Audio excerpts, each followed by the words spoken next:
Sweet.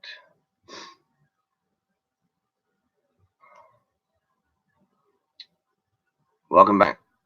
It was as if I never left. All right. So there are a few things I'm still trying to figure out about going live from this computer. So bear with us here. My next guest is a guest that I have been dying to get on here since the whole deal started, man. And I'll try to, let me see if I can pull up. In fact, I know the fastest way to pull this up. Boom. Boom. It's funny when we type in certain words and certain other things come up. Man, this has been a crazy ass turn of events. This is how I met this dude. I'm actually like pissed off now because I haven't seen any charges yet or any of that stuff like up until this point. And I was just watching Good Job Buddy, which by the way, fucking good job, buddy. It's my man El Joe, and he's coming on live with me. I've been dying to get El Joe on here since he made that video, which is right after the charges. Like, so charges, I did the charges video July 29th, I think. 29th, right at the end of July, and that video was on August 1st. So, yeah, so this dude with that awesome hat and his hair like braided down to here, down to just well south of the nipples, and someone who was involved at Camp Goonies, who had been there, who was working. I saw him in the background often for a few weeks there, working side by side along with the likes of Evan, out there putting in the work and trying to help build something really, really good, something that we all believed in, and a good guy with his family and doing the right thing, man. Eljo is also, he's got a fascinating job, and we'll talk to him about that, but he takes down trees, he's a tree service man. So he'll be up like high up in trees doing the dangerous shit. And then, and he has plenty of information about Camp Goonies, Mike Dibble, some of the inside scoop that maybe you haven't heard in other places. We'll hear from him tonight about that. He lives along the border, and he's one of these people who travels back and forth across the Mexican border on the daily. So he's seen everything you see on the news, whether it's from Fox News, CNN, MSNBC, or whatever outlet you get your news from, may or may not be affected by a political lean, right? Well, when Aljo or Zane Green come on with their, or Cal Sherpa, when they're at the border, you're seeing it stripped down from any of that political lean. Even if like Cal is leaning right, or Zane would lean right or left or whatever, even if they lean one way or the other, they're not adding a political slant to what you're seeing. They're giving you the real picture.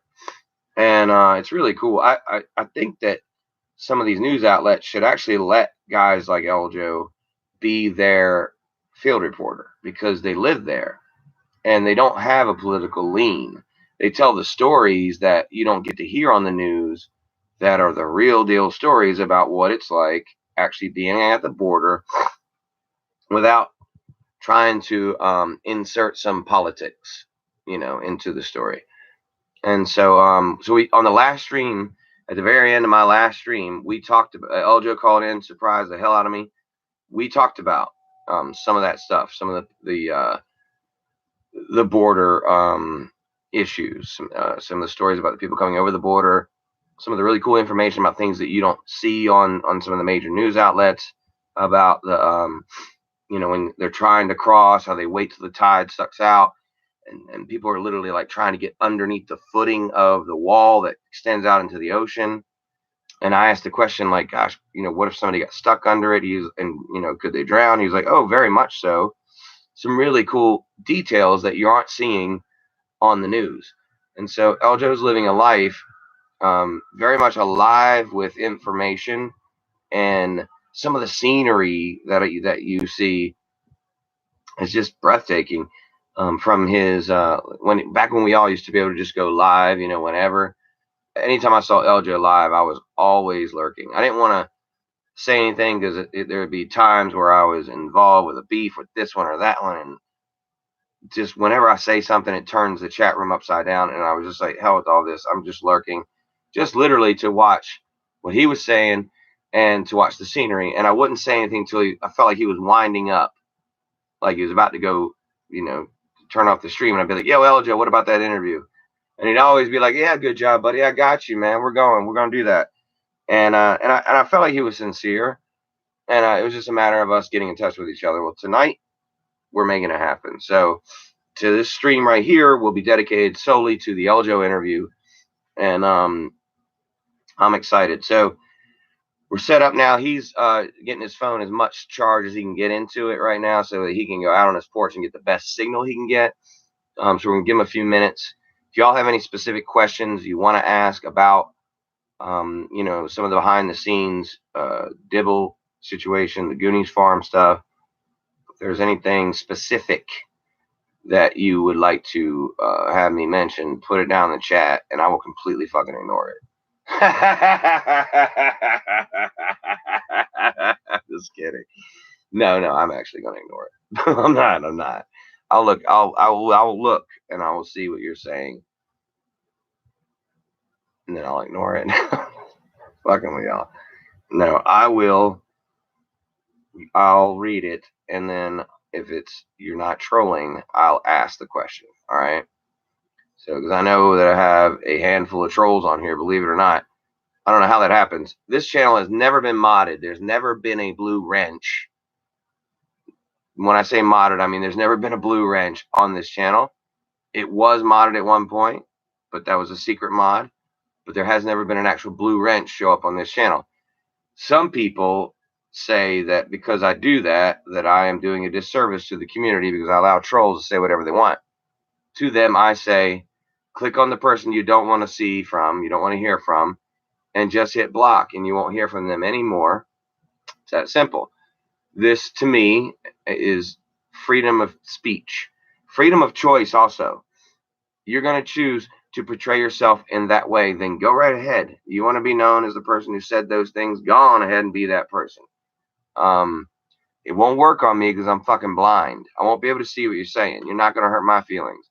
Even if I pick up my phone and I read it, I've been down this road before. We all know the deal, right? Do we need to be reminded? Because I can remind you. If you need to be reminded, I guess we'll just, we'll remind you.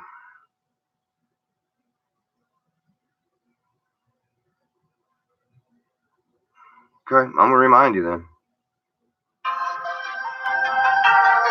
This is your reminder. Just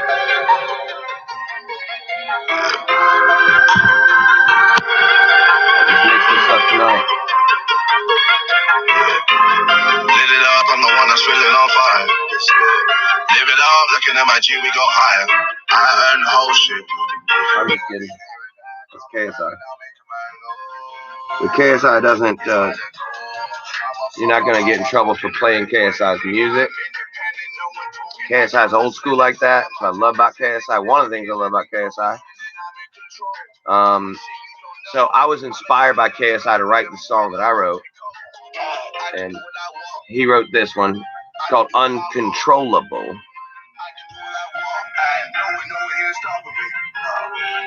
Here it goes. Gotta let them know I'm uncontrollable. That's how that goes. Okay. All right, that's Uncontrollable. And then on I wrote Untrollable. And I'll show you how that goes. If you don't know the song Untrollable, you need to know the song Untrollable, because if you're a troll and you're up in here trying to troll somebody, it's only fair that you know that I'm untrollable. And I'm trying not to be totally copyrighted, so I'm going to try to get right to the part that is the part. You're allowed to use like certain, like 20 seconds here and there, 30 seconds here and there of other people's stuff. It's called fair use, and that's what I do. And then I get into what is my song. Not the production value is not quite up to par with KSI. Here we go. People coming in my chat and always talking this and that and trying to see if you can get under my skin. But it's like I always say, this ain't no pay for playing. In the end, you know I always gotta win. I'm uncontrollable. You can't control me now, cause I'm uncontrollable. Yeah. I didn't mention that I was also blind. It was like the other day when homie sat down to pray, and then the tears kept rolling down his face. And I thought we were friends, but in the end I gotta win. There ain't no time for fucking second place. Cause I'm uncontrollable. You can't control me now. Fucking uncontrollable. Yeah, so, you know, man, that's the way we be. But otherwise, have at it. Have fun. Pick on me. It's fine. I'm that dude. I'm here for you to pick on. If you got to go around and lay it all out on somebody, I prefer you lay it out on me, honestly. Fuck, don't lay it on the people in the chat room. Lay it on me. Lay it on thick. Let me be the bread and you be the peanut butter. I can take everything, but I don't want your nutter butter. I need me some jelly, and don't be fairy jelly. And if you want some, you can get some, son. Don't get no helly. Oh, trollable. Scared away a bird, and it kind of like scared the shit out of me. I didn't know where I was going. I was just talking. Sometimes I can make you a little nerved. Sure enough, I am kind of like Weird Al. I look like Weird Al's dad, though. That's the problem. I'm so old. I'm just oldable. Amber's up in here. She up in here? She actually is. The emojis on here look weird to me. Do they look weird to you? Are the emojis funky looking to y'all? It looks like somebody took the smiley face and was like,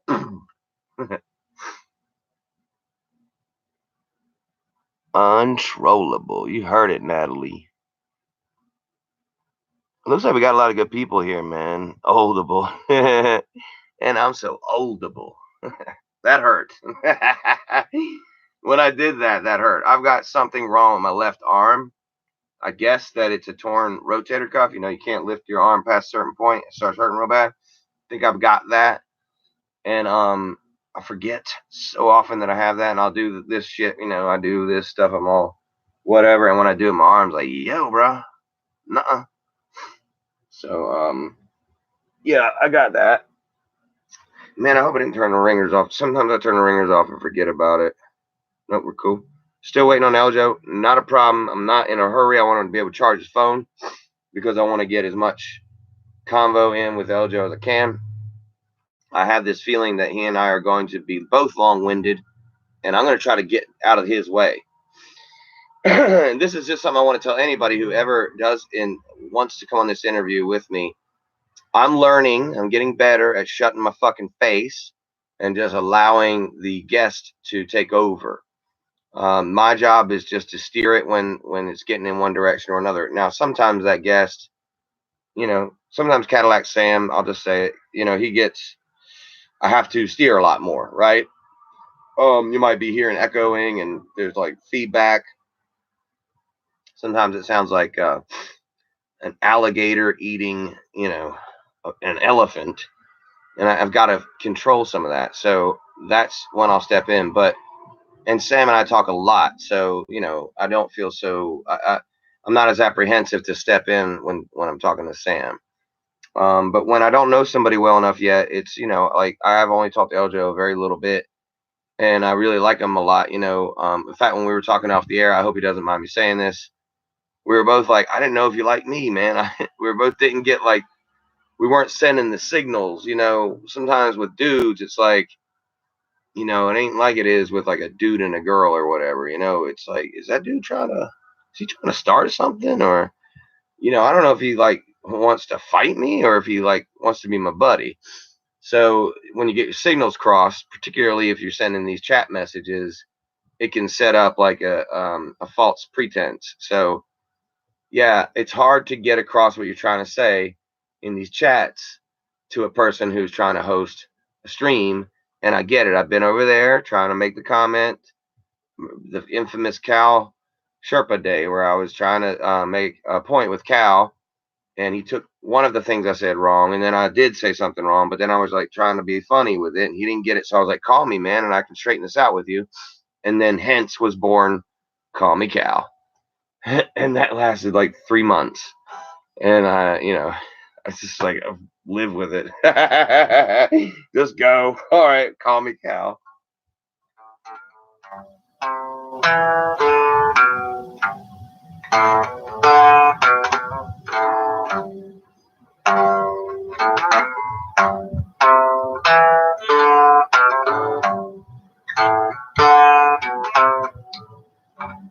Oh, pirates, yes, they rob I, stole I from the merchant ship.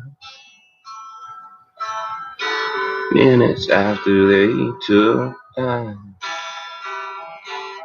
from the bottomless pit, my head was made strong by the hand of the Almighty. We fought in this generation triumphantly.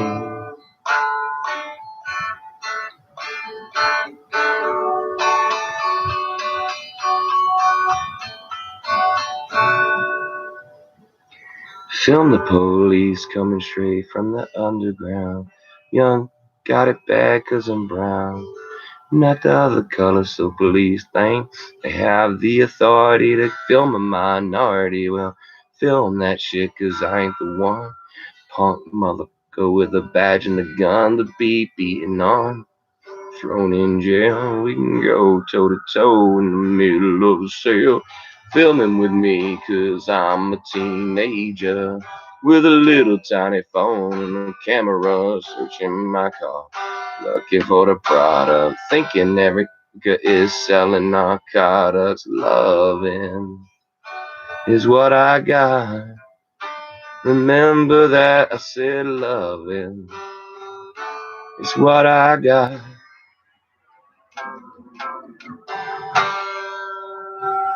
All right, that's a new show intro. Just throwing it out there. Just basically stole 3 different artists' music and said what I wanted, and there it is, the new show intro. Hope you like it. Some people think when I look over there and I make reactions that I'm looking at Amber, and I just want y'all to know that that is absolutely false. There's nobody there. It's like she might show up now though. Okay, yeah. Well, I mean, at times when the curtain's up, they're in there, but when they put the curtain down, it's just it's like a safeguard thing for me to be able to. It's like a transition. Like some people when they do in their videos, they'll transition from one scene to the next. I do that live. I transition from a thought to the next by sometimes looking over there and ending the thought and coming in with the next thought. So, Peeps, is that Peeps? Is it Peeps being here? Is Peeps actually here? Or is that just saying hey to the people up in here? Fake news, says Digger Dog. I don't know what you're talking about. We doing blackface again tonight, TJB? Okay, listen. Let's straighten that out real quick. So, hey, honey, now this time it's for real. Don't you dare go anywhere. Here, this time it's for real. She really is there. All right, so let's clarify. That was not blackface. Huh? I'm not out of the loop. I'm not. What did I say? Old. Oldable. Yeah. I'm so oldable. So with the blackface comment,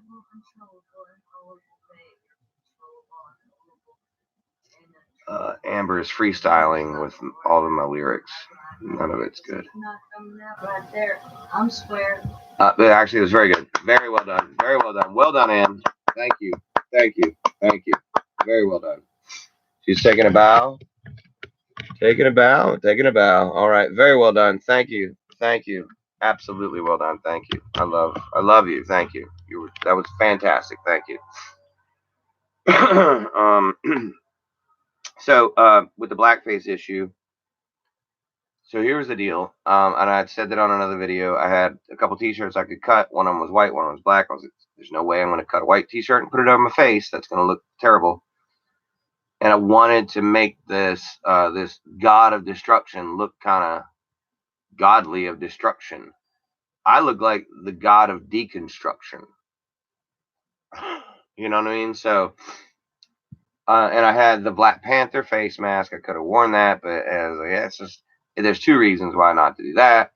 And yeah, I knew that I was dancing on the edge. So I thought if we include shoe polish, right? If I put shoe polish on the floor and I show myself packing up all this shoe polish, closing the box and putting the box away, people would get that this is in no way me trying to wear blackface. I'm simply trying to make fun of how huge his Beerus chain was. If you don't know what I'm talking about KSI. I bought a Beerus chain for $500,000. And I didn't know anything about Beerus. I still really don't know anything about Beerus. And it's like Beerus is a fictional character from Dragon Ball Z, which is a Japanese cartoon that the kids all like. And when I say kids, I mean the young 20s. And yeah, man, like here it is here.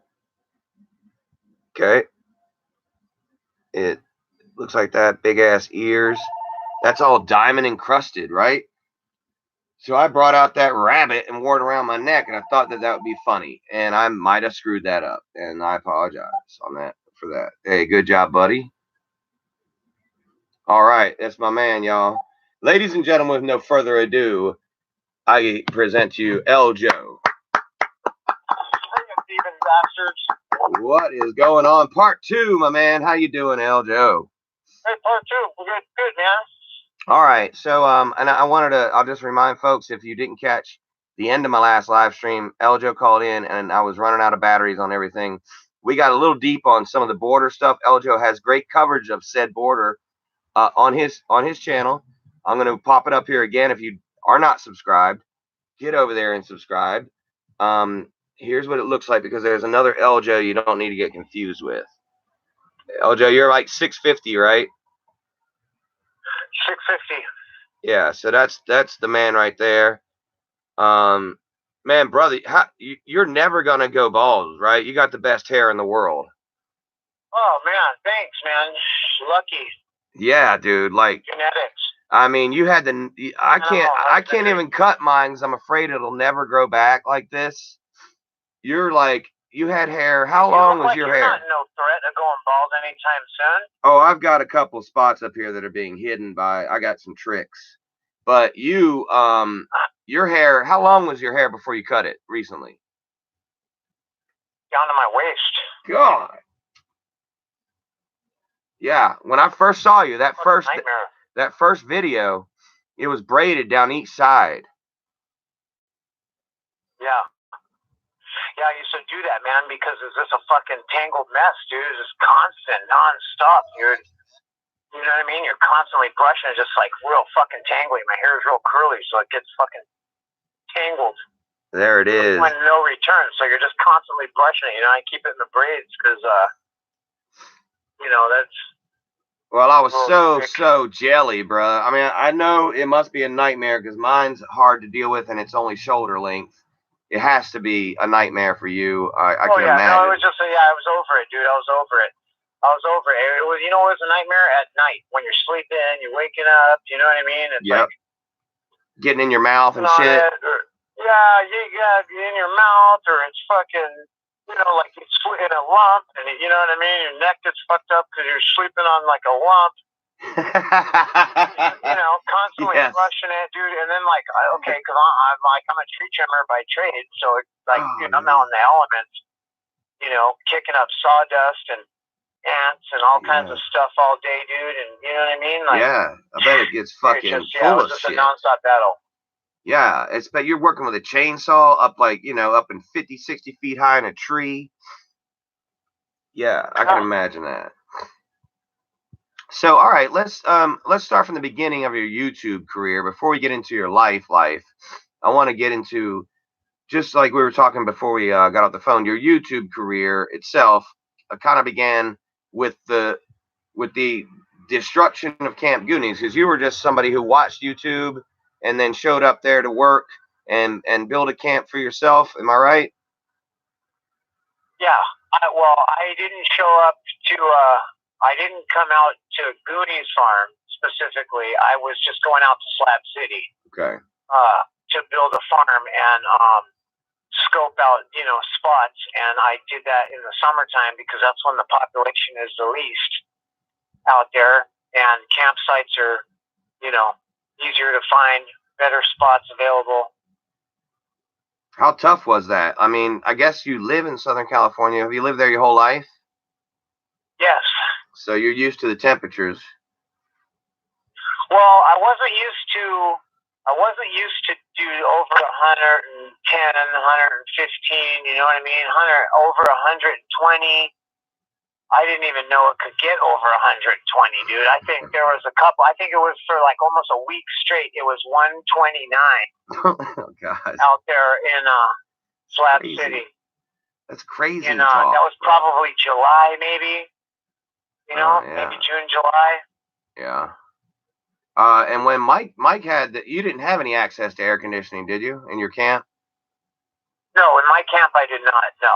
So he had the air conditioning, and were you camped near him, relatively speaking, that you could get there, maybe get some air in and. Oh yeah, no, right next door, man, right next door. Okay. I didn't have any pumping equipment, and I didn't know anything about. Stupid fucking me. I would go and fill up buckets out of the canal and water, and do my gardening and shit that way, and I've seen Mike. She showed me how to, put the hose on the fucking water pump and, prime it and fucking, run the hoses. And then, I guess that was about the time that, the sponsor showed up and, had a bunch of water filtration equipment and bigger pumps, bigger hoses. And it was, I was learning a lot, man, and Mike needed the hands. And so, yeah, I would help him out. And I built a camp right next door to where Goonies Farm was, in between Tommy Shepard's treehouse. No, there was another treehouse. And then Tommy Shepard's. Was it the Wolfpack? No, the Wolfpack was the third down after. Okay. Shepard. This was Beret, a guy named Beret. He had a motorhome. Pretty cool dude. Real cool dude, actually. And he had this treehouse and some recycling setup. It was like people. I don't know, man. It was like there's like this cache of scrap metal and shit in the area, and I don't know. That was like his thing and whatever. I could see Lewis stayed there for a while. Was building a little camp. Were you there? And then on the other side was Mike Gibble's trailer, man. Were you there? And I want to get back to that, but I want I want to ease this in right. Were you there when Willow had when she was supposedly robbed, and she put a video out about getting robbed, about getting her place ransacked or whatever? Were you there during that time, or did you hear anything about that? Can you confirm or deny any of that? No, I don't know anything about that. I never heard that name of that person until after this whole thing happened, and then. All right. So, what about your off the air opinion of Mike Dibble? Like, let's say, how you felt about the fella. It sounds like he taught you a lot. It sounds like he kind of showed you around. Dude, Mike Dibble. Look, man, I don't have a bad thing to say about the guy. Okay. In my other videos, and I was talking shit before and everything, and I've taken those down because it was funny, we're just making fun of it, and it's kind of haha. But in actuality, I never seen anything from the dude the whole time that would have gave me any indication of any type of behavior like that, dude. And I have a child, you know what I mean? Like, yeah. I have a fucking kid out there, dude. A 7-year-old boy, my son. Right. And that's why you made that. And Go ahead. That was just complete shock and surprise. And I mean, you know, I'll say like Mike Dibble, he had a lot of selfish, narcissistic tendencies, and you know, he did paint a big picture to me about you know, community and, you know, putting all our shit together and, you know, building something. And but I would notice that he was always the one holding the keys, or, you know, when it came to his shit, it didn't really apply. It was like all of a sudden like, whoa, wait a minute, this is my shit. Why are you guys getting into? And it's like, well, you know what? And I will say this too, dude. There wasn't a fucking look. The little stem of marijuana that he had in some of the old Goonie videos, like where he's showing himself growing and all that, that's all it was, dude. You know, all the plants and tobacco, all that shit. First of all, I was the one that made the rows. I was the one that built the fence, put the barbed wire fence up. I was the one that ran the irrigation for the sprinkler system and shit. And Mike bought all the supplies. And I noticed that he never once had me on camera. He was always quick to turn the camera away. True. You know, he would interview people, and it was weird. I thought that was strange. And he would take a lot of footage. He would ask me questions and have the camera set up. And I always wonder, like, I wonder what, you know, he's going to do with that. Maybe he's going to post the video or whatever. And I've never seen any of it. And I always thought that was really weird. And it did, you know, I came to the realization at some point that, like, there's no community that's going to happen here. There's no fucking big, like, grand plan of, like, this, you know, community oasis, stoner paradise where people can come out and fucking camp and hang out and live and whatever, because it's all about Mike Dibble and his vanity. And that's what it was. It was all just vanity, dude. You know, and he was taking credit, saying, "Oh, it's tobacco. I brought those tobacco plants out there. Every single fucking one of them. He did not sprout one fucking tobacco seed. People sent him seeds, but every one of those plants I brought, I had already had a grow, big time, set up years worth, okay? I brought trays out there, grow trays, which is full of plants, dude, that I had been growing for years. So, and I noticed that, you know, he wouldn't even make a mention. And I was just like, wow, like, okay. So anyway, it's his show, it's his thing, right? He was generating income off of it. Like, you know, I know that, you know, there was a few, you know, he was trying to raise some money, and he did extremely well, more than he expected, with the fundraiser. And, you know, there was a lot of people that would come and ask him for help financially, and, you know, he'd give you the shirt off his back. And there was a lot of people that he was helping out there. And, so, you know what I mean? Like, I say, hey, man, like, I can't criticize anybody or say anything bad. Do your thing. And, you know, he was never fucked up to me. He was always really cool, actually, to me, man. Like, you know, like, he hooked me up a lot. Like, you know, I mean, you know, granted, I worked for it. Like, that's one thing I hear, you know, a couple people make comments about. You know, I know Sandra had said something, somebody else, like whoever Nikki Show and Show is. Yeah, do you know who that is? I don't know who it is, but I don't think it's Sandra, because I've been watching old videos lately, and I've been going to the live chat replay, and I see her in there a lot. Yeah, okay. So, I'm playing one old video right now that you're working in, and it's really breaking up bad, the video itself, but you're in it. He's kind of narrating. Greens, is that the you got the black hat on. You got the black hat on with the red bandana type thing around it, and you got like a cutoff sleeve shirt. Are we cleaning up Zane Green's Cobbett ships? That might be what y'all are doing. Yeah, you got a black bag. Is Flux in it? Yep. Yeah, Flux is right there. That's Flux and you and Mike. Mike's got that red shirt on. An Adobe, I think. Yeah, and you got the black hat like that. I was cleaning up the Cobbett. Yeah, okay. Yeah, I see you there. Cobbett ship, because I wanted to go in see that, because dude, I watched fucking Zane Green's channel, and that was really fucking cool to see somebody go have a dream of something that they were gonna go do, and he actually did that.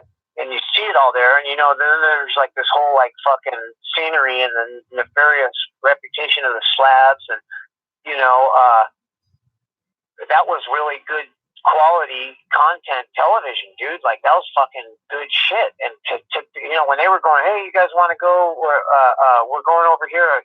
I wanted to go see it. Yeah. I mean, I'm not. Good luck, dude, walking around looking for the fucking rocket ship. Like, I mean, you know, like you're asking people and shit, whatever. I don't know, 120 degrees, but was that how hot it was that day? Yeah, that's about how hot it was that day. Yeah. God damn. Easily, bro. It got to be 129. It was like, you ever opened a pizza oven? Shit, dude. I worked in HVAC and attics. You know, it's like dude, that. It's like a pizza oven. It's a hot wind that blows from every direction all day and night.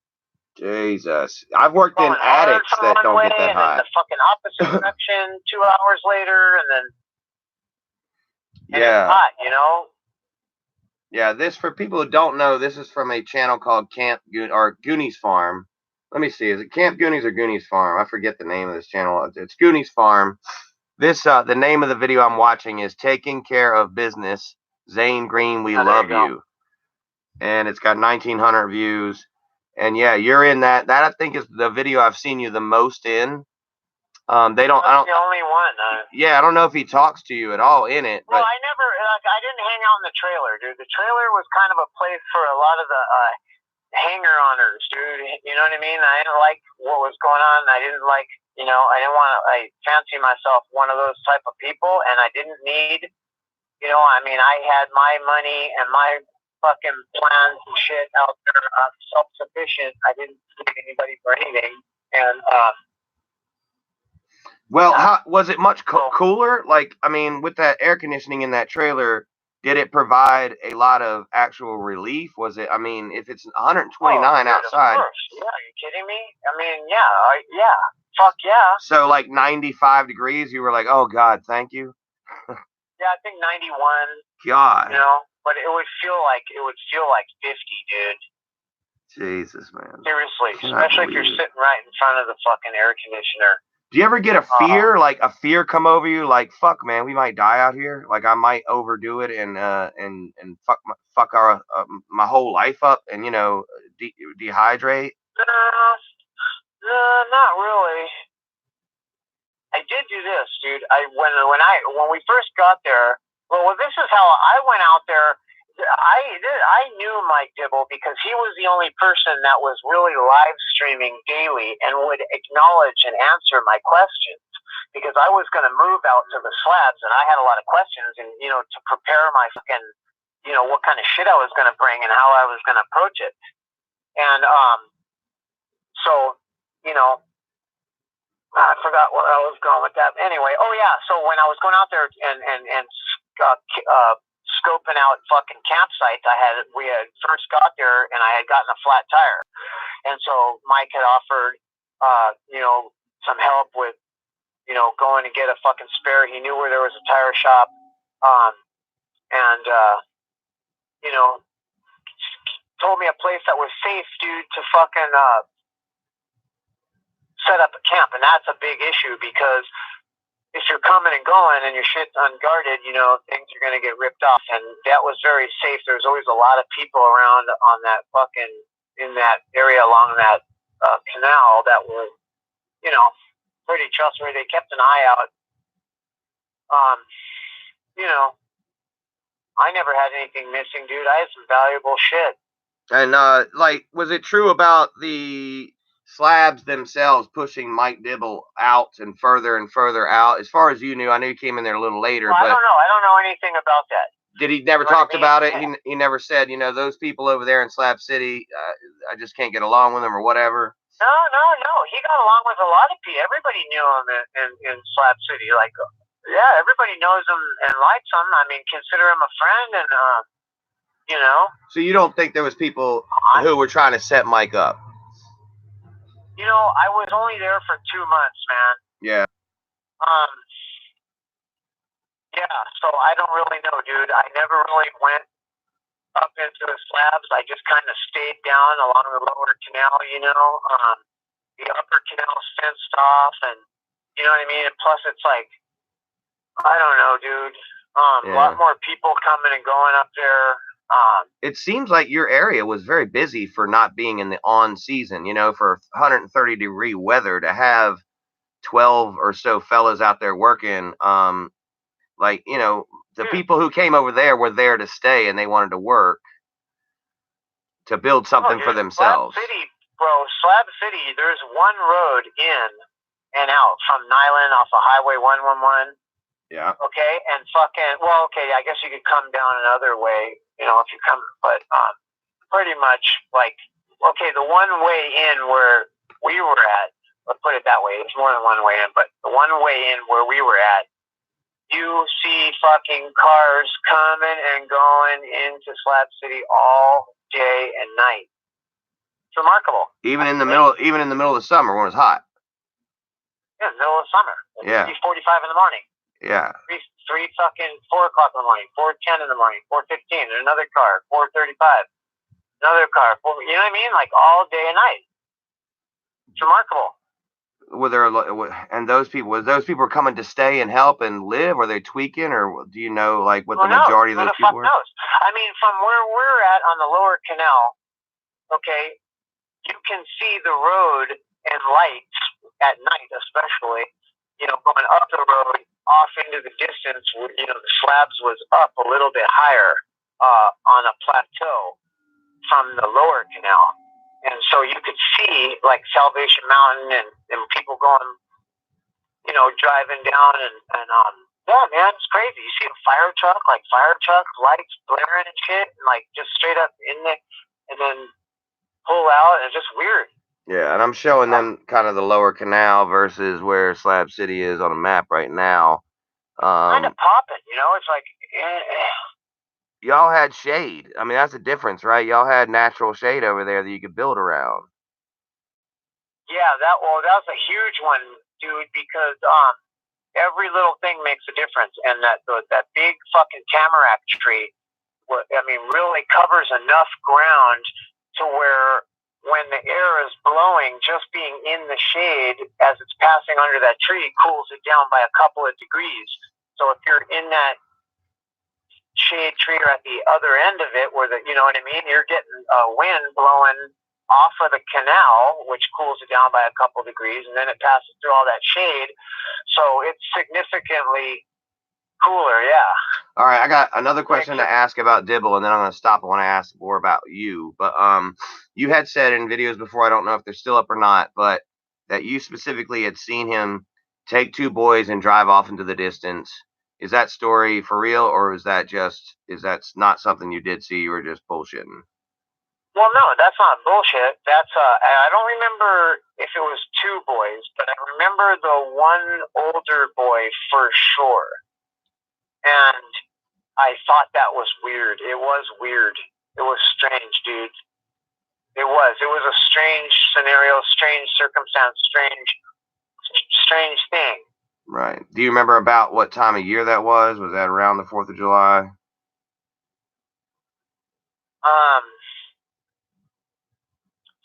It was probably right after, the 4th of July. It was probably right after. See, it kind of happened quick, man. I don't know if he, you know, I really don't know the details. Well, I don't know, like, it's really a surprise to me. But just based on what I seen, not good. You know what I mean? Like, not in your favor. Like, you said you had told one of the kids, hey, if there's anybody, and you didn't mean specifically Dibble, I don't think. I think you meant anybody trying to hurt you, come to me. And you know, you can tell me. I have that conversation with the kid, dude. It was, I don't know why you know what it was, dude. It's just that, like, you know, it's a wild place, dude. It's a wild place, and people are reduced to, I don't know if it's the desert that does it to you. I don't know if it's like, maybe it was just me. I'm speaking for myself of something I'm going through, and I'm just applying it, assuming everybody else is the same. But my experience, dude, it just busts you down to your most primal fucking sense of being, dude. Yeah. Whatever that is. How much sleep for did you different get? people, and I just knew that the young kids, dude, being out there like that, and the mom, you know, she was like nodding out, dude, and she was like fucking chained to her little fucking hustle, and at the expense of the kids, and it wasn't good. Right, and I was listening to the boyfriend and her in a conversation. It was just like, this is not good, dude. I said, you know what I mean? Like a molesting or a fucking is definitely in these kids' future. If you're out here like this, somebody is gonna do something. So she was not. She was young and vulnerable, dude. Yeah. And there was no father. No father, and she was the only guardian. Nobody to protect them, dude. They were just out there, and it was just too much. There's just too many people. Like, you know what I mean? Like some people you just see, and you're just like, man, you motherfucker. I know you fucking are up to no good. Like, you know what I mean? And you know these little innocent kids out here, and I just felt like I needed to tell that kid that because I don't know, dude. I don't know. I just felt like. Well, you described the look in his eye, like the 1,000-yard stare, and I've seen that in boys before whose parents I know abuse them physically. I've seen that 1,000-yard stare before, and I knew, like, when you said that, it triggered my mind, like, oh my God, I know exactly what he's talking about. Anybody who has seen that knows exactly what you're talking about. And can you take us through like that moment when you were like, oh shit? There was a few moments, dude. Like I saw it a couple times, and I just, I mean, I'm an idiot. I'll think like I'll make up reasons and excuses and shit for all kinds of things before I see the most obvious answer right in front of your face. So I was chalking it up to primal existence. I'm like, dang, dude, it's so. I mean, because like the desert just there is like it can be hopeless, like it's so long and so far and so distant in between and so like never ending, you know what I mean? It's just like I could see how sometimes, dude, it's like when you're walking a tightrope, and you look down. That's kind of like what I equated to. Like sometimes, the desert can feel like that, and I thought maybe just being out here for so long that's what it was. Yeah. You know what I mean? Yeah. But in retrospect, and then, you saying what you're saying right now, it probably was that something was going on, dude. And the Sandra chicken coop story and the fucking one, what I said about him going down the road where their fucking Walmart's opposite direction.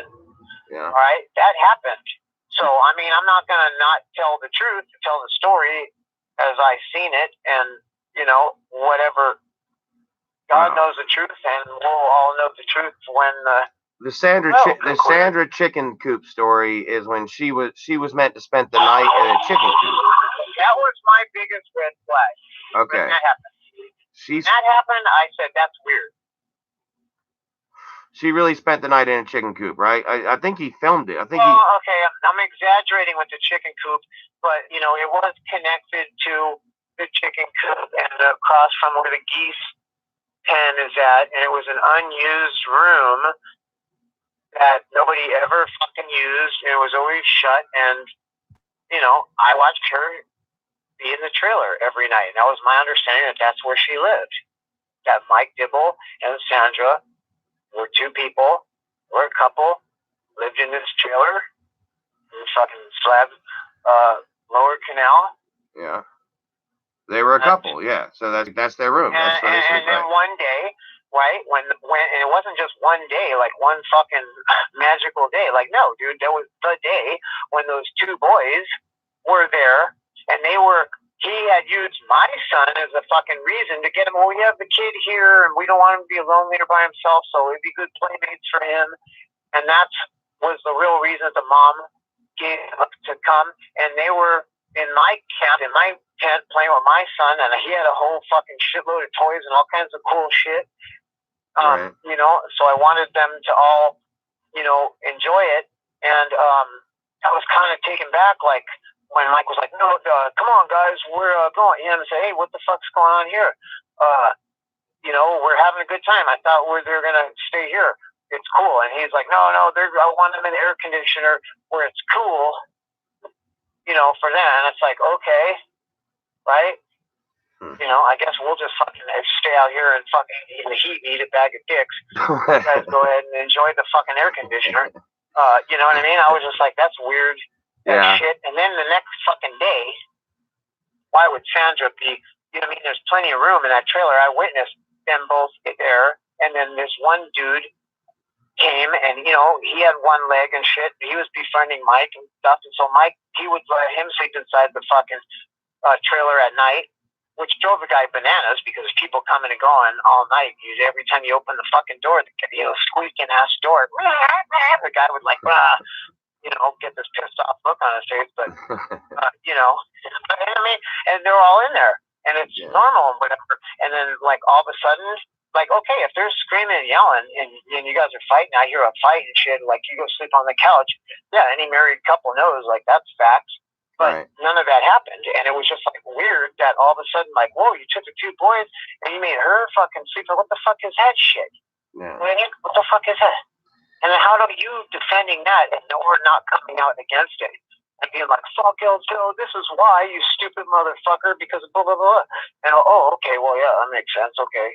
How in the middle of the as usual with my foot in my mouth, but we're not. How cool outside in the desert does it get at night in the middle of the summer? How far down does the temp get, outside? In the middle of the night, say, if 4 in the morning, how low does it drop? Can you remember? Yeah, that's nice. That's probably, it feels like 60s or 70s, but it's probably more I would say, dude, maybe... there might have been a night or two if it was really windy where it might have been 90 or 89, but I think, probably in the 80s, dude. High 80s, mid to high 80s, maybe. I'm not sure, man. So even at night, that air conditioner was definitely qualified. Even in the 90s, dude, when you're in 129 degrees or 119 degrees or 110 degrees with fucking 30-mile-an-hour wind, that's 120 degrees. Fuck, dude. 90 feels like 70. So having that air conditioner was a real, it qualified as a, even at night. Nice. It's not necessary. It's nice. For a woman or a kid, you probably, it's probably leaning towards the necessary side, maybe. I don't know. But definitely, it would be nice. Because I got the impression that it dropped a lot. Too, unless you got a really good solar setup that can power an air conditioner, it's going to be an expense for sure. Right. So you were there for the fundraiser, right? Yeah, the fundraiser was the day I got to Slab City. Yeah, Slab City, the trailer got a flat on Lower Canal Road where Goonies Farm was. They had all come out. I had met Tommy Shepard, and I unpacked my trailer and shit and started setting up a temporary camp, and they were doing the fundraiser. And that's when Mike fucking comes to my tent, dude. I'm chilling oh yeah, we just set all our shit up, dude. I got a lot of shit too, bro. I'm an artist and a craftsperson. I got fucking decades worth of work, you know what I mean? Yeah, I've seen your art, actually, very good, yeah. Amazing, cool shit, and plus I'm into taxidermy too, so you know what I mean? It's Noah's Ark up in that bitch, dude. And I'm just sitting back in Noah's Ark, yeah, buddy, we fucking made it, dude. We're here. And this fucking dude shows up in a goddamn red dress. And I don't have it on me right now, but I'm going to do a video about it. I have the time and the fucking split second and the video. You guys can go check it out. It's fucking hilarious because somebody left a comment too, it was the blue dress you done that. No, it fucking wasn't. We can go back to the video. I'll post you what one it is where it's sitting there, and somebody even comes in, a couple people, and they pick it up and look at it and like, what the fuck? And like, you know what I mean? And he was wearing the red dress. So he showed up in that with the lipstick on, all fucking sideways, like the Joker that had been sucking some dick, and you know what I mean? Like, you're not Batman. What's going on over here? What's with all the taxidermy?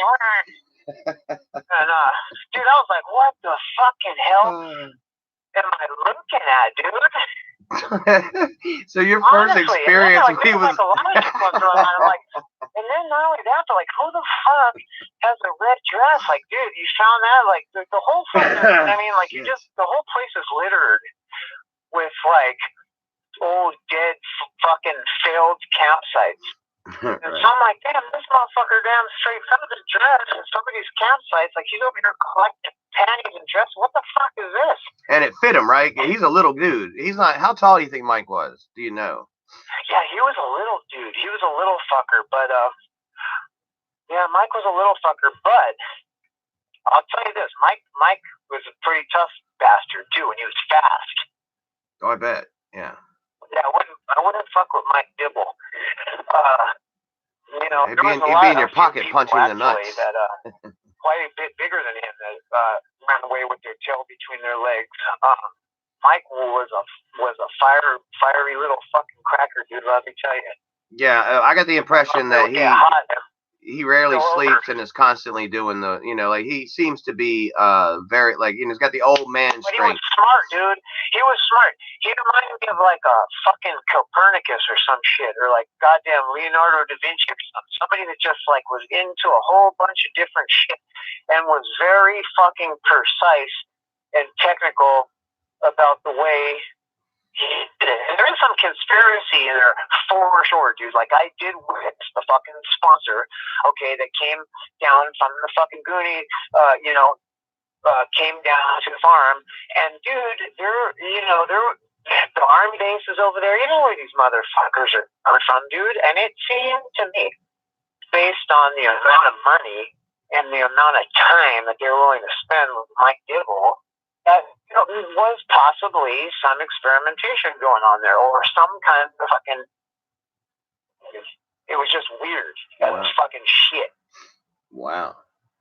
So, like, you talking about chemical experimentation? His behavior was weird. I would see, like, his face change, dude. Like, the dude would look very calm and peaceful. You could go to your videos and look at it, dude.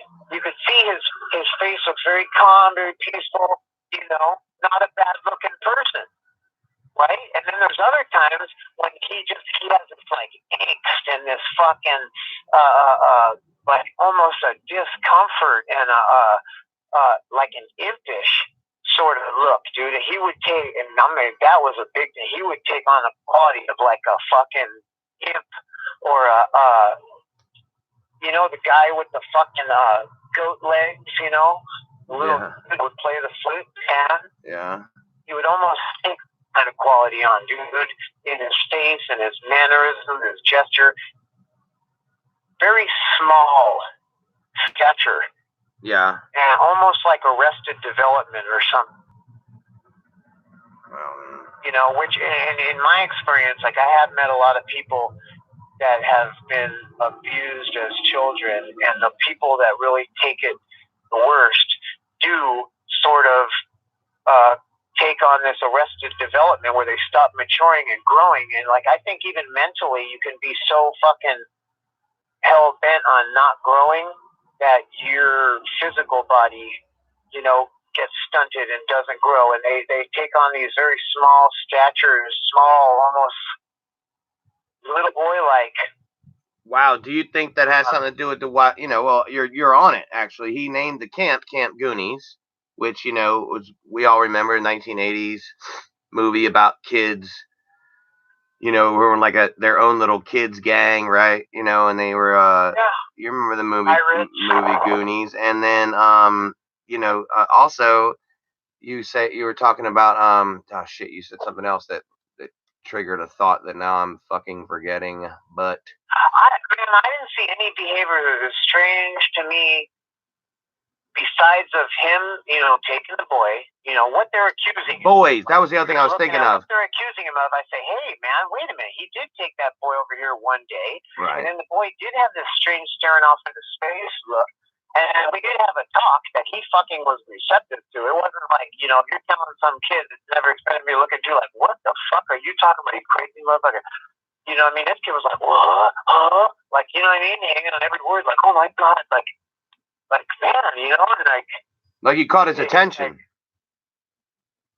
you know, you just on the behaviors, you know, it's like, I don't know. A lot of me, bro, is just like, I'm angry because I did set up a camp there. Right. And I can go to videos where I see some of my shit that I left that was put up fucking in that trailer that they were doing for the solar setup. And plus, I was in correspondence with Mike.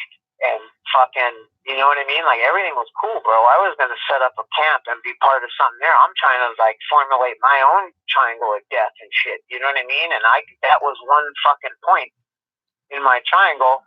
And it all got fucked up. And it's like, what the fuck? It pisses me off. Because why? And then here's what really pisses me off. It's, you know how there's so many levels to how fucked up this is, that all this physical material shit is just the base level, dude. The higher level is that everybody associated with it is fucking tarnished and has this fucking stigma and this bullshit. That's why I took all those videos down. I don't want to be defined by it. I don't want to be like associated with it in any kind of way. It's such a small part of your actual life, though. Like Cal gets a lot of shit, Zane gets a lot of shit, particularly right after it happened. People wanted to know a lot of shit, and then YouTubers were the target. I feel bad for them. Yeah. No, I feel bad for them, and they got stuffed in. Mike was really fucking smooth manipulator, dude. That's what I noticed. Okay, that's what I will say. And I noticed that he lied a lot. Everything, like, you come out and he would answer it real quick. There'd be a question, he'd answer, and you'd be like, wait, what the fuck? That's not even right. And then, but it would fucking tie into some other fucked up web he was weaving or some other fucking bullshit. You'd be like, oh my God, this guy's like a fucking master. Like, whoa, dude, that was fucking skills, bro. Like, oh my God, how do you even keep up with all this shit? And, you know, so fucking... to see that, like, hey, I need electrical work done right now. I know this fucking electrician, Kel Sherpa, and I know this fucking guy, Zane Green, who's, you know, hundreds of miles away. And I think, because word travels fast, dude, over there, that's a small-ass community. And when that shit happened, just the way it happened, I already left, dude. I ran out of money. That's why I left. There is no conspiracy why everybody seemed to leave. No. Yeah, Adobe left because Mike treated him like shit. And that was a whole nother lie of tangled horse shit that you would be like, what? Wait, what? I thought you were this and this and that. You got to fuck it. You're this and there's a motorcycle stash in the bush over here. What the fuck? And it's like, what? Huh? So, like, I don't put it past for a second that, you know, there's high level manipulation and shit going on. And oh yeah, getting back to, so word travels fast. And I think that Mike had heard, dude. Like, hey, motherfucker, you did this to these fucking kids or whatever, whether you did it or not. This is what these people are saying, and the CPS fucking took the kid from the fucking mom, and she's sitting over here all butthurt now, and this is actually happening, and they're saying you fucking did it, and that's, I don't know about you, but I'd start getting pretty goddamn nervous. That'd be a day ruiner if you dropped that fucking ton of shit on me, right? Well, I heard that in passing gossip or something. I'd be like, what? You know what I mean? And so, what better idea? You see these little videos, dude. You can go back and timeline all this shit, and you see, you know, he's like trying to do all this shit to keep himself busy, but in reality, his mind is somewhere else, and he's falling apart. And what better? I need electrical work. I need solar shit. Let's go get Zane Green. Get out of fucking town, right? Get out of town. Yeah, that was after the fact, right? If you would have never came back, you'd have probably been better off. Right, yeah. You'd probably still be out there. You know what I mean? Like, there's a good idea. You came back. How tall Mike is. And fucking, because, I don't know, because they had $10,000 worth of solar shit, dude, getting ready to be set up. And they were doing this thing. And You know? God, man. And maybe he Yeah, thought he was it just was going to get away happening, with dude. it. That's why I'm pissed off, because it was fucking happening, dude. And I did have a conversation, like, okay, the sponsor, you know, who I think is, like, actually, like, was working for the Army, was an Army fucking genius that was experimenting with people out there. And I do think that the seed is planted on a lot of these mobile devices and a lot of fucking the 4G network to, you know, try and influence people to go out there for purposes of experimentation or whatever, you know? I think it's like the most, I don't know, dude. I have different theories. Yeah, that's some of your conspiracy theories, which actually is, you know, you do dive into that on your channel. Y'all got to check out Eljo, if not for any other reason than to hear Eljo dive into his conspiracy theories. I mean, Slab City is a conspiracy hotbed, I'll tell you that. That's yeah. Because the Army's been out there, they're out there, they test weapons and shit out there. Yeah. That's just cool just to watch. Okay, the people that are out there, you know, kinds of all kinds of shit, dude. It is just, it's a hotbed, dude. It's either a vortex, like Sedona is a positive energy vortex, or definitely a negative energy vortex. Or I think there would be like a pathway or a fucking interdimensional, like some kind of portal or underworld or some way into hell, even if it's the size of a penny, okay? It's somewhere there in that fucking desert, and it'll just pour out a million, gazillion, 10,000 billion flies out of this fucking hole the size of a penny, and all this evil that you could never fucking imagine, you know, out of the smallest, just a little fabric of a tear in the fabric, in the space-time, you know, to a negative continuum, yeah. Place. And, right, just at the very base level, we know this, facts, that it's where people end up that have been disbanded. You know, there's a lot of discarded things out there, right? There's a lot of abused things. Nine people last year. There's a lot of beautiful things, and they're even more special because they have the fucking ultimate survival skills. That's fucking facts. And people that I met that grew up out there are like ultimate fucking survival animals, dude. Like just off the chain, fucking next level shit. You know what I mean? That's facts. And 9 people died last year out there. That, from what I understand, that still haven't been. There's unsolved mysteries as to why they passed away. Most of them are presumed to be dehydration. That were so fucking weak, bro. You could blow them over. You know what I mean? Like there's this one boy, man. He couldn't have been even 20 years old, dude, and he looked like you could have blew him over with some breath, dude. You know what I mean? Or just touched him and he would have fucking fell over. And he could barely move, dude. It was like every step was just like, and he had a rotten bag of chicken. Why would anybody carry a rotten bag of chicken, dude, with maggots falling out of the bag? Ugh. And it smelled so bad.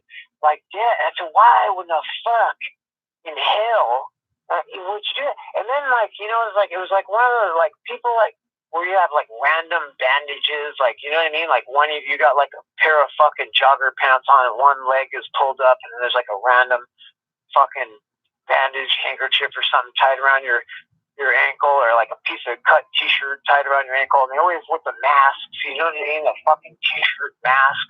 Right. You know, what the fucking hell is this shit? I did that the other day, and everybody thinks I'm doing blackface. Well, I come out at 3 o'clock in the morning, 4 o'clock in the morning, whatever, the fucking first light, you know what I mean? Because first thing I would do every day is get the water pumping on the crops.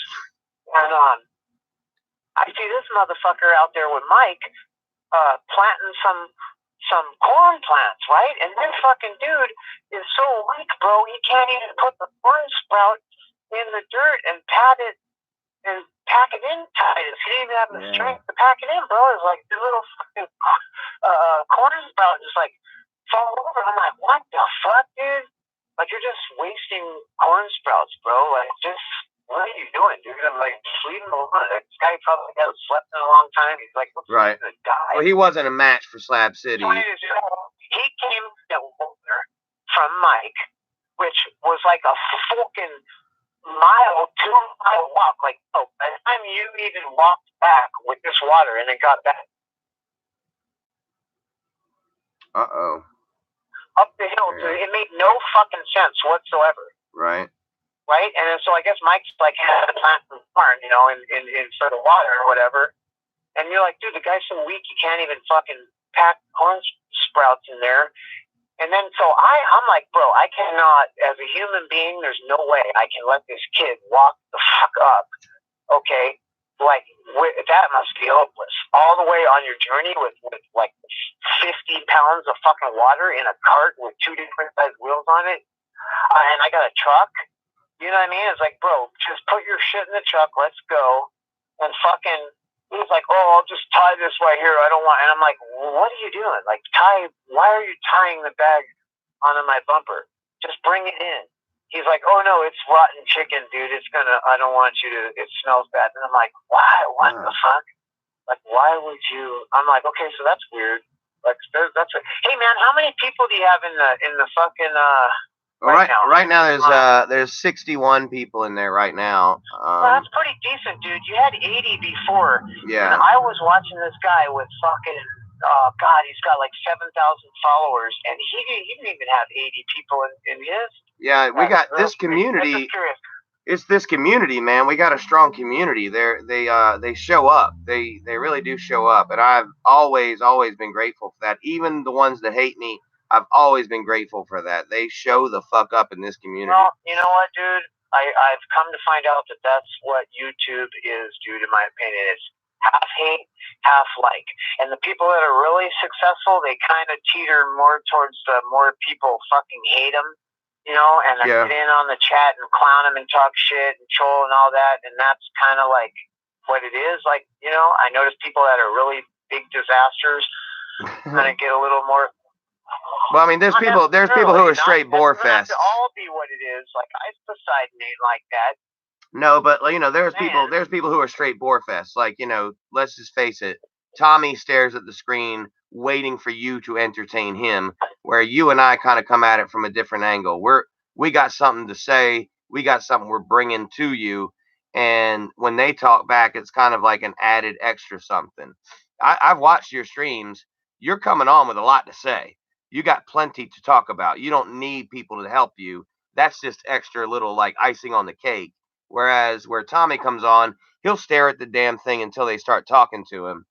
It's a little different. You know, the really good talkers, dude, the professional people, okay, that do this for a living, the general consensus that I gather is that if you had come on with something to say, and I've written down all this shit to talk about, and I'm gonna talk about it, and if you engage the audience and start letting them or leaning on them for things to talk about, you're gonna die. You start a slow death.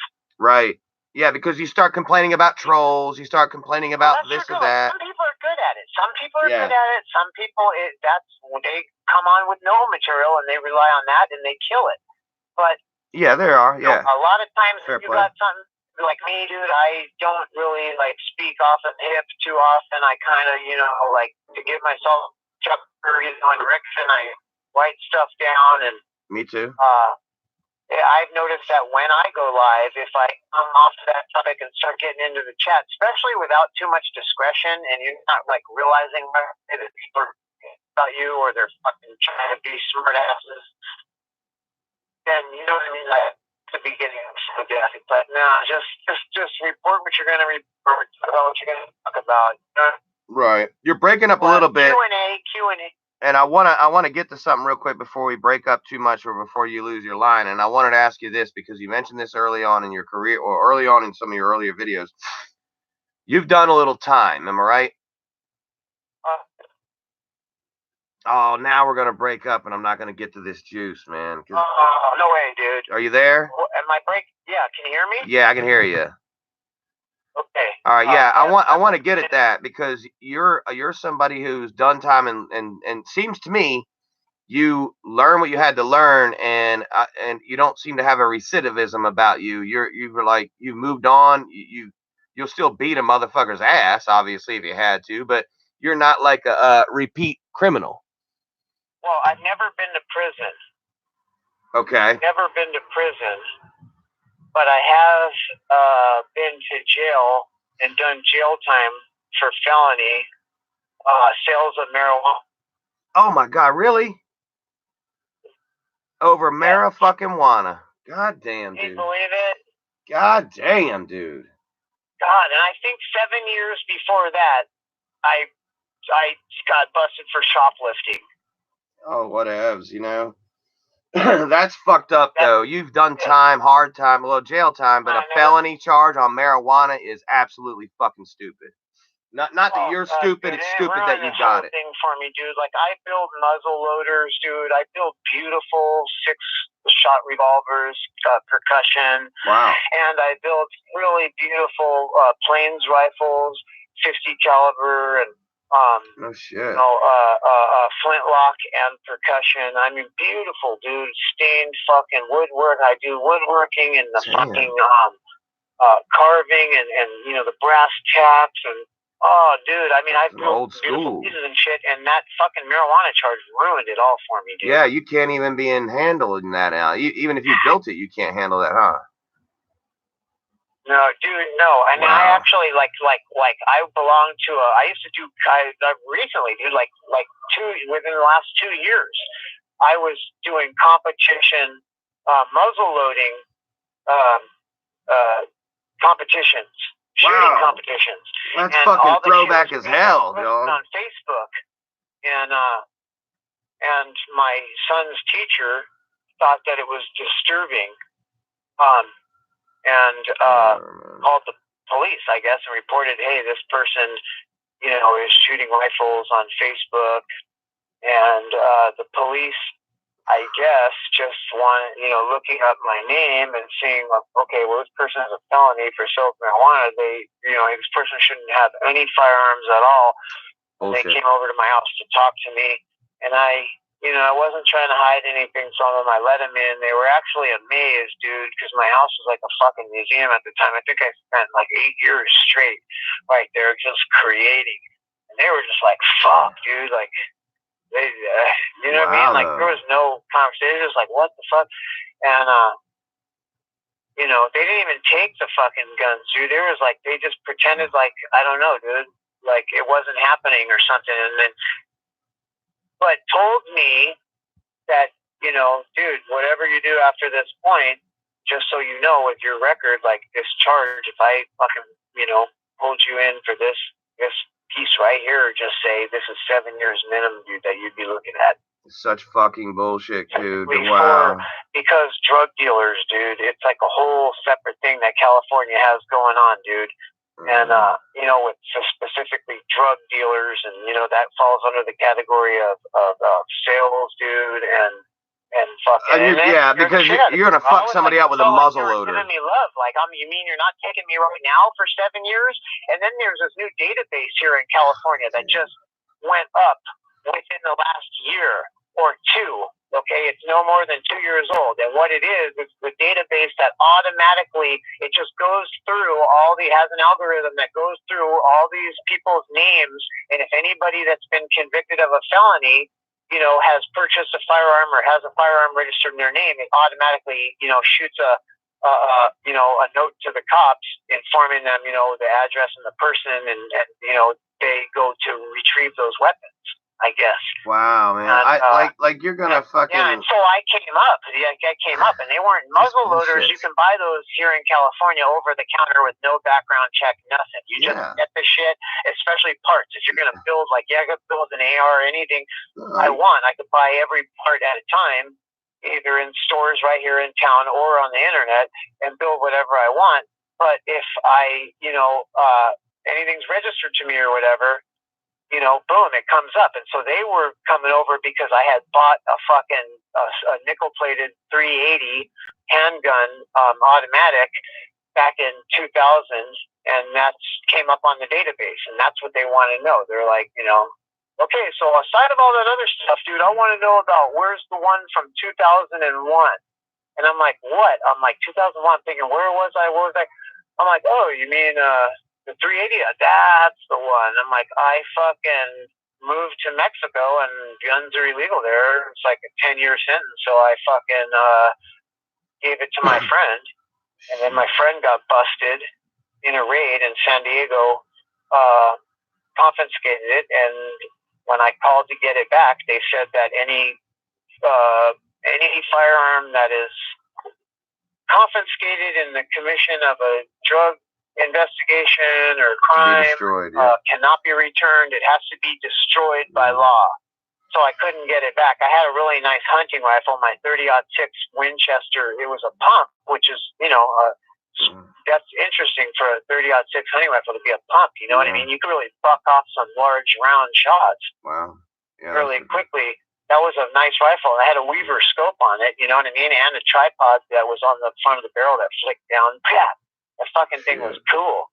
And, you know what I mean? I didn't want to get busted with it. That was the first time I had moved here to Mexico. And so I left it to my friend, and then he got busted. They were selling meth and fucking got busted on a meth raid. Yeah, well. All right, I really quickly want to... I just, But yeah, but they knew, dude. It came up on the database, and I mean, imagine telling them that.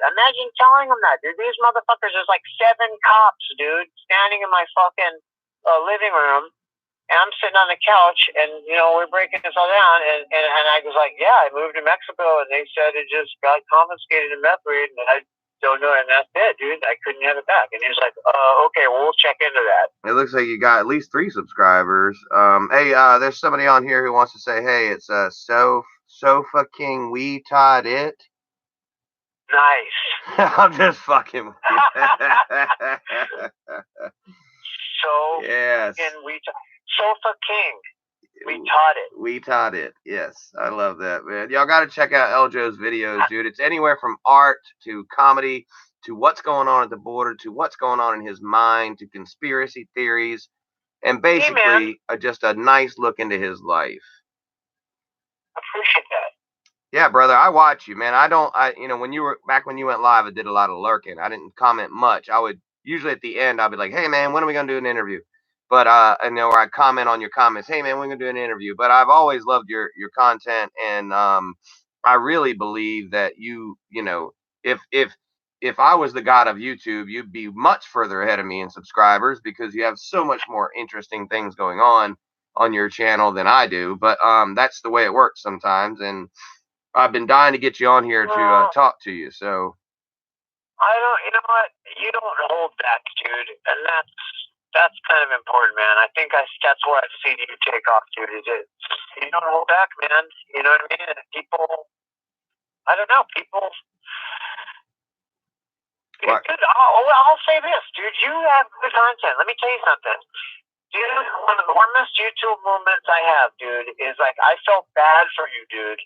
This is real storytelling. Dude, you take somebody on a journey, ups and downs, and then there's a happy ending. Dude, you were on this bad trip. You had set up this thing where you looked like you had gotten arrested, looked like you were out homeless. I really felt bad for you, dude.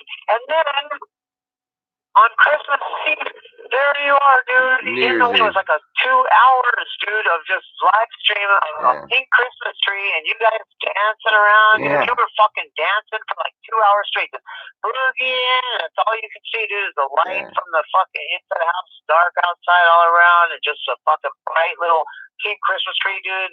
That was fucking awesome. Yeah, we had a bad little run in there. I had my mother-in-law got into it with me. She called the police on me, and then I bolted because they were like, you need to leave if she wants you to leave. So I was like, well, F y'all. And I put the police on my live stream, and I said some bad things about those particular police officers. And then when I took off, I did another live stream where I said a lot more bad things about them. And I was still in the middle of a case where earlier in my you'll see that video's earlier where I got arrested for a video I did. I went to go confront the guys who assaulted my wife. Dude, it was epic. Dude, people even made that shit. Dude, today's the motherfucking day. Today's the motherfucking day. The journeys you've made it, dude. You fucking made it. That shit was hilarious. Like, now you're creating content that brings joy to other people, like other creators are making shit based off of it. And it was even funnier. You know what I mean? It was all good. Yeah. Yeah, it was. Today was a motherfucking day. Well, they took that. I chambered around in my pistol, and I didn't take the gun in with me, but they assumed I took that gun in with me, and so they arrested me for communicating threats. But the judge dropped it, and I won that case. You're lucky because that's felony. Yeah, I know. I got time spent for the weed that was in my pocket, which was 12 hours in the clink. So I really got off lucky. You have legal weed in South Carolina? Well, North Carolina, it ain't there yet. We're about to put it on the ballot for medical, I think.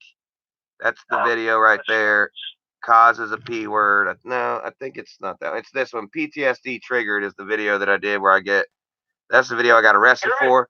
And the arrest is the next video. That black video right there is the one of me getting arrested.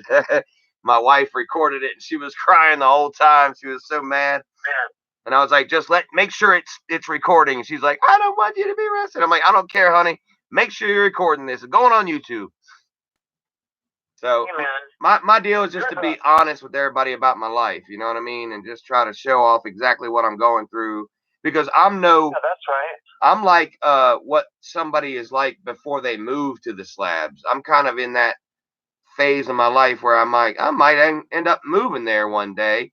And that's how I ended up stumbling on the slabs, was because I was looking around for off-grid living. And, it just, as fate would have it, I happened to be a former radio guy who, when I saw one of my favorite guys, in Slab City community pull up on some feds, I looked into it. That's when I did the video that you saw when you were like, and by the way, good job, buddy. Yeah. That was the first I'd heard of it, dude. I had left because I ran out of money.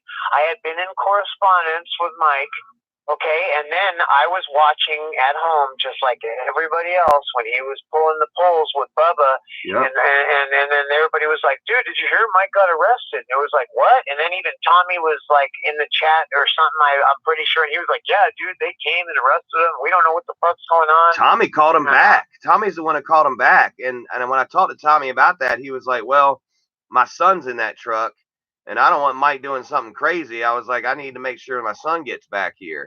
So technically, Tommy, in a way, kind of ratted him out. That was right when that happened, because everybody, even myself included, I thought that he was maybe getting arrested for the polls. Like somebody had said it was theft, or they thought it was thieving, because the cops are kind of always primed and ready to jump on people at the slabs. They do sit at Beetle Road, going in there permanently, like all the time, dude, waiting and just pulling over every fucking car that's coming or going and checking registration and insurance.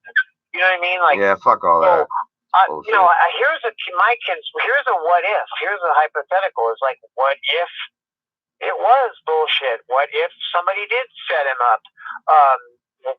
What if it was an accusation and it was like fingers are pointed at him and he magically ends up on the street again, and he's next week, next month, next year he's out back at the Slab City. Like, do you think that he would be welcome out there? Do you think he'd be received? Do you think he would go back out there and try to be like, I beat the case. What the fuck, dude? That's a good poll question. I'll tell you that. How would I respond? You know what I mean? Like, how would I fucking... How would you respond? Like, what if you went back to Slab City and he's back and starting that whole camp back up and he beat the case? Well, how would you feel?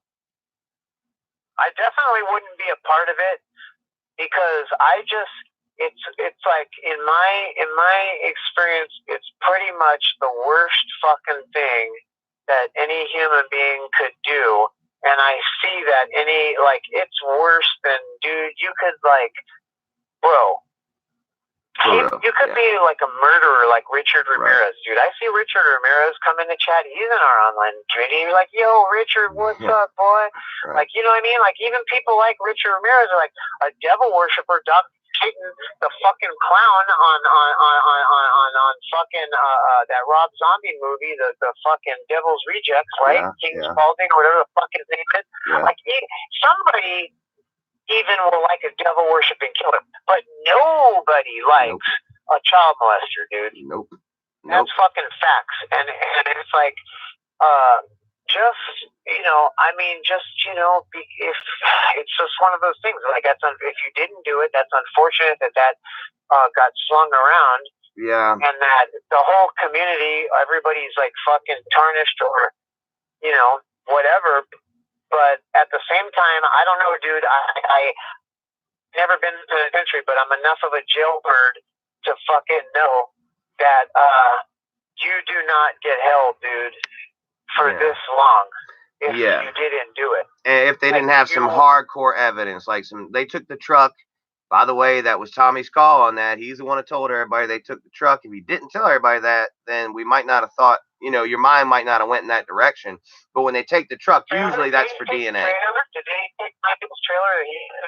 I don't know about the trailer, but they did take the truck. I think the accusations, essentially, what you can derive from that is that whatever happened in the truck, and therefore there may be DNA in the truck. But it didn't happen when you were in the fucking trailer all night. Maybe, but I don't know. I don't know what happened with the trailer.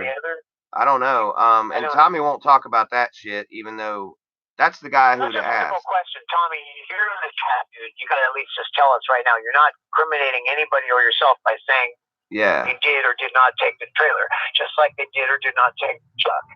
Like, that's important information, dude. I don't see it in there. Oh God. You're right, though. You're right, man. Like, just let us know.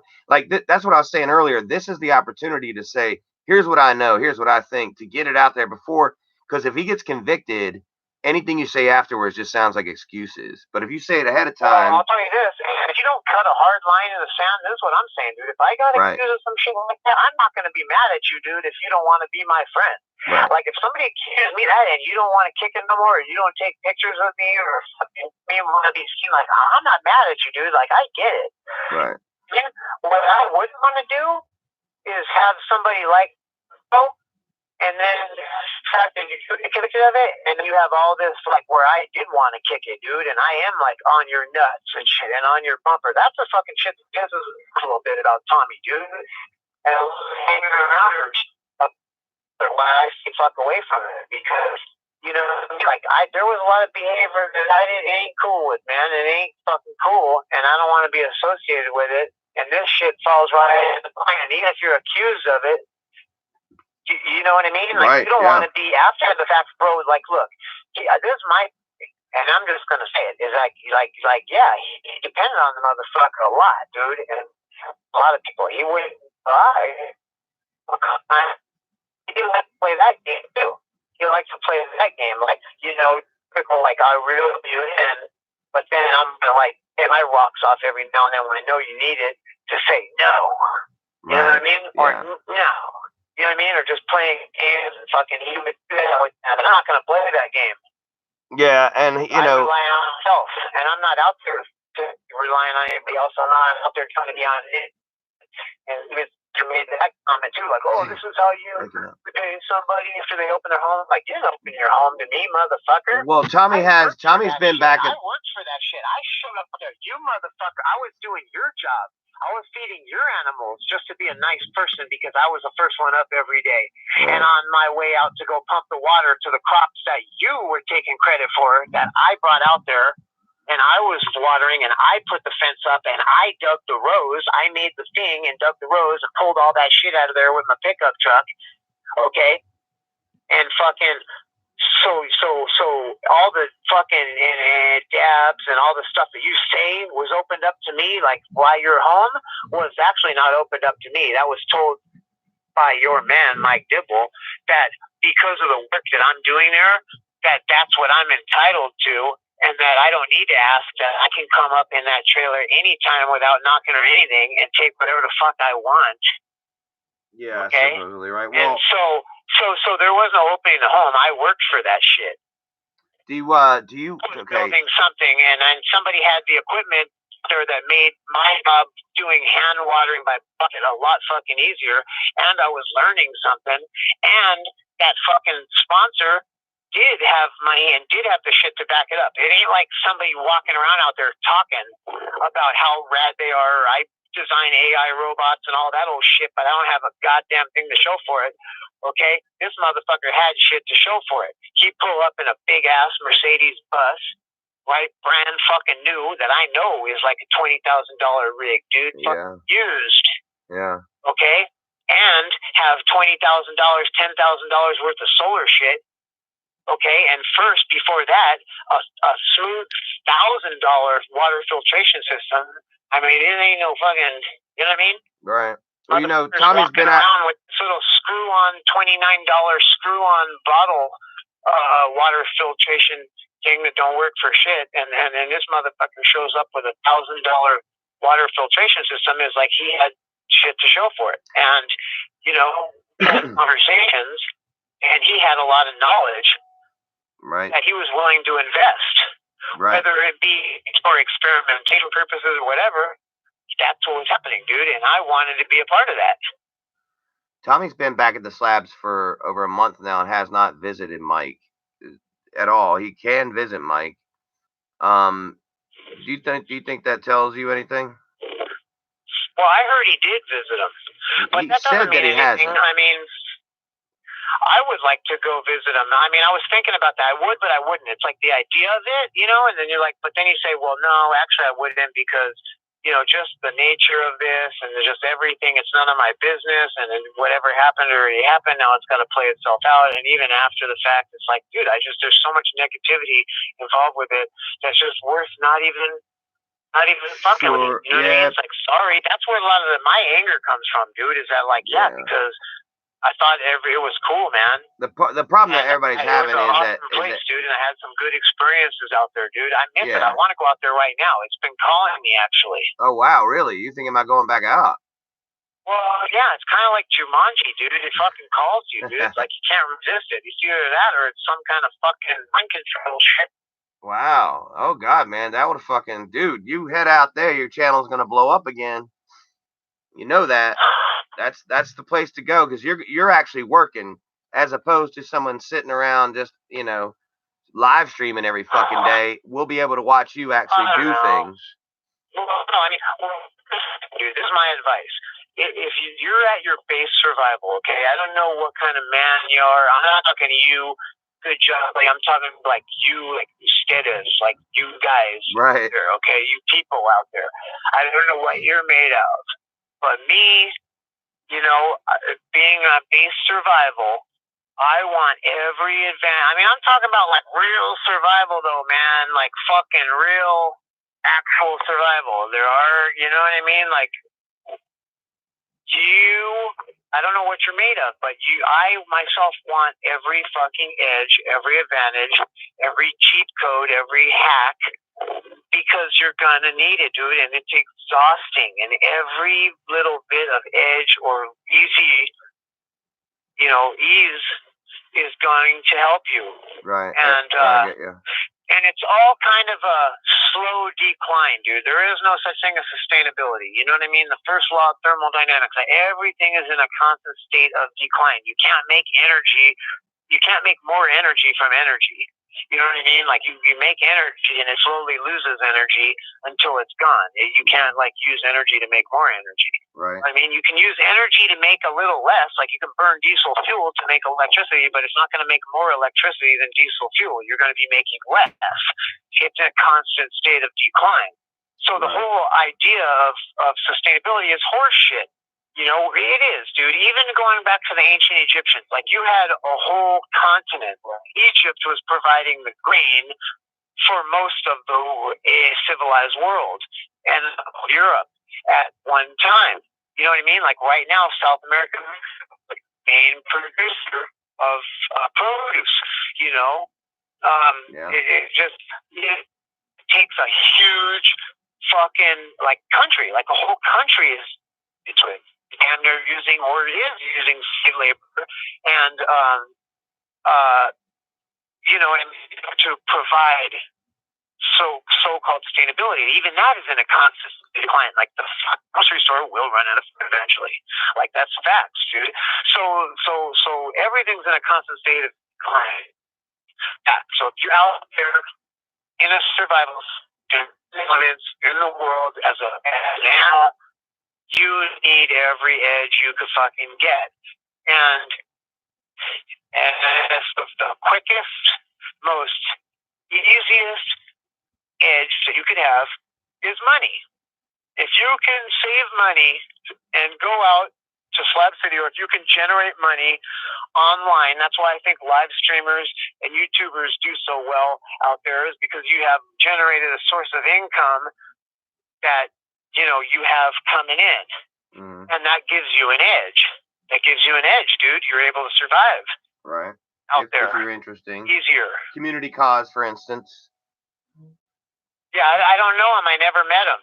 But I mean, you know, he can, that, like, I talked to him. He's cool. A lot of revenue. I've took some good tips from him in his content that I still use every day, like the little Arctic ice machine. Yeah. Oh shit. Hey, is there? Yeah, I'm here. He can generate a lot. He can generate revenue by just sitting there and staring at his computer with this dead eye stare. And I'm totally picking on him. But no, he's got a good enough fan base where he can sit there and sit with his fans and generate revenue. That's right. And see, that's why I think he does probably well out there. Like, he probably lives, you know, maybe comfortable or better than some other people there, because and he helps a lot of people. That edge, dude.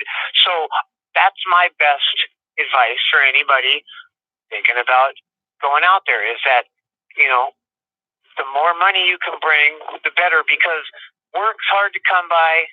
There is stuff to do, though. I heard that Freeman got a job at the fucking donut shop, which is bitching, dude. That's like awesome. That's what the fuck? That's like an awesome dream job, dude. Oh yeah, smell his clothes.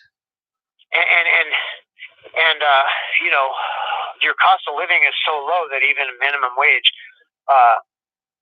you know, you will give you a pretty good edge. But here's my bet. This is the thing.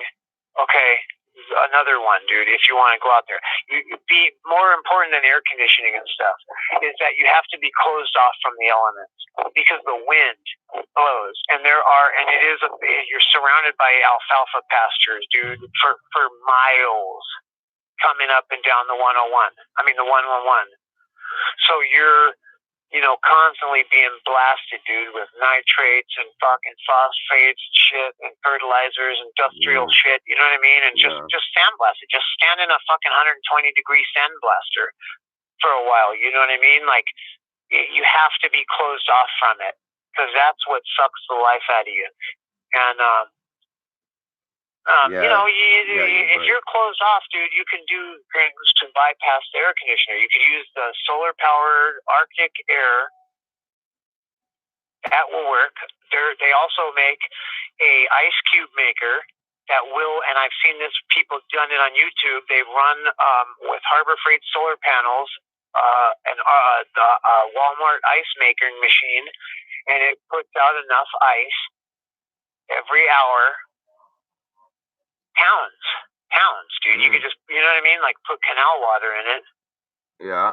And, right? And you have a fan blowing over an ice tray, bro. It's called a swamp cooler. You know what I mean? Like, there's things you could do with solar that are better than an air conditioner. Yeah. Just as good. And if you're sealed off from the elements and you have double, triple shade cover, right? You could make a pretty damn comfortable thing. So that's, you know, being sealed off from the elements, having a minimum solar, you know, at least a few, you know, 500 to 1,000 watts of solar to start with, you know, 2 or 3 car batteries, a good inverter, like one of those really good, like 4,000 watt, you know what I mean, a 3 to 4,000. Yeah, I'm not. You're definitely. Inverters. I'm not. I don't speak solar very well. Well, the inverter will help you. You could run that off your car too. You can have your car running. You clip that onto your car battery, dude, and then it gives you 4 fucking regular, you know, wall plugs that you could plug into. Where, like, if you you know what I mean, like if you have your Arctic air, your ice maker. Yeah, Tommy was talking about that. The swamp cooler. Tommy was talking about that the other day, and actually was getting a little bit hell about it. And was like, "Hey, don't give it hell. This shit's for real." Oh no, yeah, no, swamp cooler's real, dude. And Mike, on that video I just showed people, Mike Dibble actually said that you could live happily in Slab City on $100 cash a month if you had everything else set up. Everything else being set up. Your solar, what you're talking about, having those things set up. I would agree with that. It's a little slim, but I would agree with it. Dude, here's one thing that I will say about Slab City, dude. Like, I got nothing but love, dude, for that place, man. Like, that's just like, I was, like, hey, geez, I'll have videos, dude, of me out there. Like, you get pure fucking clay out of the canal, dude. Like, I made pottery out of it. Like, I like to go back and do a video of that. Just a lot of stuff, dude. There's so many things. There's wildlife out there. Those big white iguanas, dude, are just fucking incredible.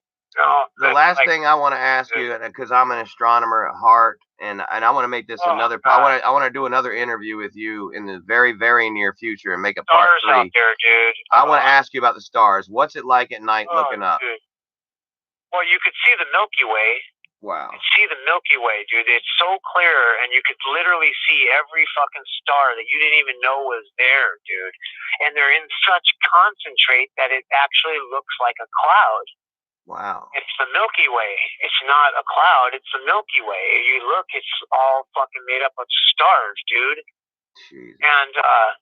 And you could see Mars. Like, Mike was showing me fucking what he thought was a satellite that just sits there, and not a satellite that just sits there. It was fucking Mars, dude. Yeah. You know what I mean? Redder than a motherfucker. It's the only red star. So if you are going out there, it's somebody who's into astronomy like me, you would recommend bringing a telescope. Oh my God, yeah, dude. Oh my God, that's probably like your golden shower right there, man. Yeah. Dude. Oh God. Yeah, I would just say every night, dude. You can't even just look up at the sky and just like, oh my fucking God, it's unbelievable. That's what I would do every night, dude. I had a teepee, and I'd fucking smoke in it. That's where I'd go to smoke tobacco and shit. You look up through the fucking center of the teepee and just fucking unbelievable, dude. How many stars in the sky?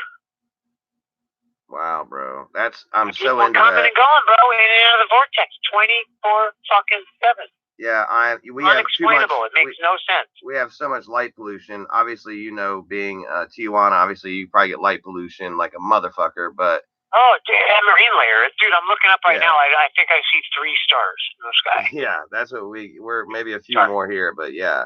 All right, y'all. Look, I got to wrap this up, but there will be a part 3. And a matter of fact, I'd just like to have you as a reoccurring guest, Eljo. Just like, maybe once a month, me and you get together and do a chat. We can do it on yours. We can do it on mine. And let's just explore, we've done the dirty shit. Let's go from here forward and, just fucking do the good shit. I want to hear about, the stuff going on at the border. Maybe if you do go back to Slab City, man, I love your videos when you're in trees. Honestly, I sent you a link to another dude who was a tree guy way back in the day because I was like, man, he could do the same thing and even better. Yeah. Because you have a personality. That guy had no personality. You got so many options, bro, with your artwork. I need to get a GoPro that I can fix on a because I've tried to do it and climbing around it gets really shaky, the camera. Yeah. I have to find something that will hold it steady when you're climbing around. Yeah, GoPro would be great. A vibration. Hey, not only a GoPro, man. Eventually get yourself a drone too, and have somebody flying it over you while you're up in a tree. Yeah, that'd be great, man. Well, you know what? And I need to just I'm almost at the point where I'm gonna start investing a little bit in because editing, dude, is a must. You know what I mean? And I'm learning that if you really want to be successful, it's all about quality, dude. Even if you use your phone, people have been telling me Cal Sherpa's great at it. Quality is number 1 for streaming. Cal Sherpa does movie grade quality editing on his telephone, and it's facts. I'm getting some kind of something in the chat here. This ain't good. I'm getting oh man, we're getting fucking hit hard in this chat with some kind of bullshit. So I'm gonna end this. It's some kind of bullshit. I don't know. It's says your new black stepdad, and it's a bunch of trolling hard from like Allahu Akbar shit. So it's probably I've got something I need to run a virus check on. Yeah, jihad. Carlos Z said some jihadist is in my chat room, fucking flying airplanes into my chat room. I hate that I said that. But I'm gonna end the stream real quick, and y'all, thanks for joining us. There will be more Eljo. Please go check out his channel. Go subscribe to Eljo. Yeah, dude, we could do some shows like that. That 4th of July party that got taken down. Yeah. Was the most epic shit, dude. We could. Ooh, there is a cliffhanger. Boom, boom, and boom. All right, hang with me, man.